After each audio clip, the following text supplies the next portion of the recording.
Article 1 of the U.S. Constitution grants all legislative powers to a bicameral Congress, a House of Representatives, and a Senate that are the result of a great compromise seeking to balance the effects of popular majorities with the interest of the states.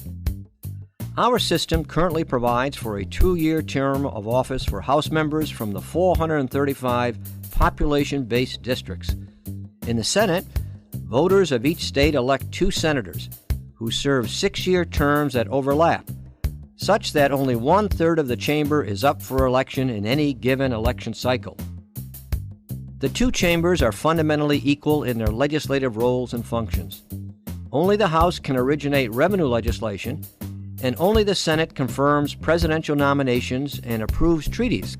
But the enactment of law always requires both chambers to separately agree to the same bill in the same form before presenting it to the President. Because each chamber has the constitutional authority to make its own rules, the House and Senate have developed some very different ways of processing legislation, perhaps partially flowing from their constitutional differences. In general, House rules and practices allow a numerical majority to process legislation relatively quickly. Senate rules and procedures, on the other hand, favor deliberation over quick action, as they provide significant procedural leverage to individual senators.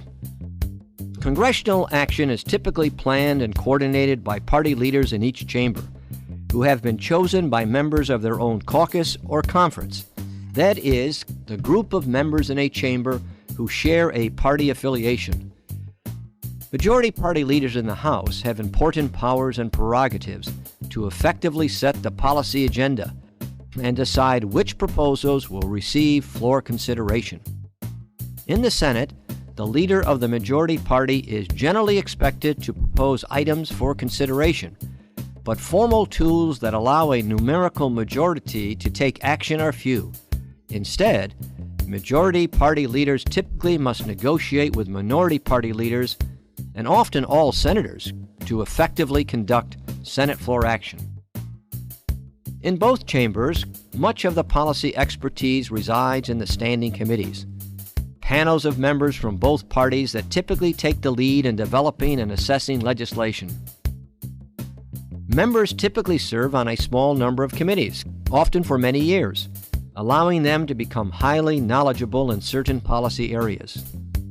All committees are chaired by a member of the majority party, though chairs often work closely with the committee's ranking member, the most senior member of the minority party on the committee. In almost all cases, the ratio of majority party to minority party members on a committee roughly reflects the overall partisan ratio in the congressional chamber.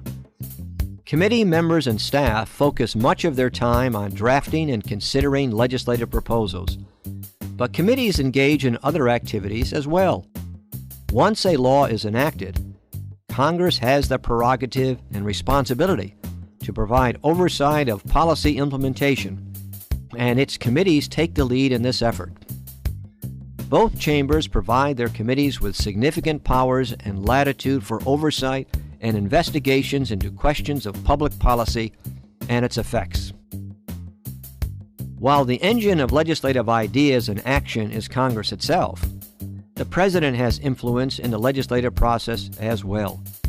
The President recommends an annual budget for federal agencies and often suggests legislation. Perhaps more significantly, the power to veto legislation can affect the content of bills passed by Congress. Since it is quite unusual for law to be enacted over a presidential veto, Congress typically must accommodate the President's position on proposed policies.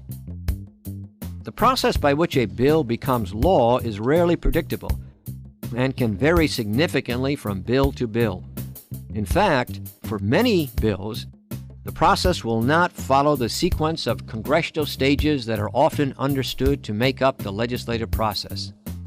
The presentations on specific topics that follow present a more detailed look at each of the common stages through which a bill may move. But keep in mind that the complications and variations abound in practice.